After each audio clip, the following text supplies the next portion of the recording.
இதே தேர்தல் ஆணையம் திடீர்னு வந்துச்சா எலெக்ஷன், அசம்பிளி 5 ஆண்டு முடியுது 25 அக்டோபர்லன்னு உங்களுக்கு தெரியாதா? அப்ப ஏன் 3 மாசம் முன்னாடி ஆரம்பிக்கிறீங்க?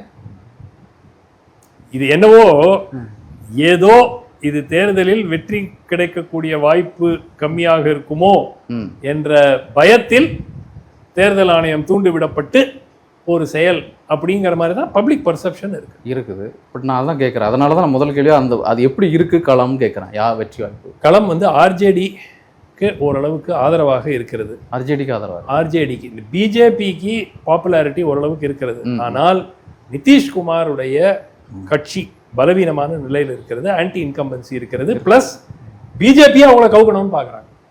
ஸோ அதுவும் கூட்டணி கட்சியாக வைத்துக்கொண்டு அவர்களை ஒரு வழி பண்ணிடணும் அந்த வாட்டிங்கிற முடிவில் இருக்கான், உறவாடி கெடுத்தல். ஆமாம்.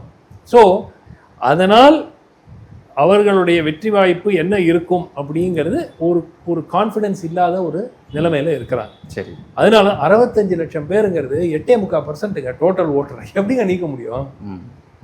அப்படின்னா எப்படி 24 அப்போ நியாயமற்ற தேர்தல் நடத்துறீங்களா?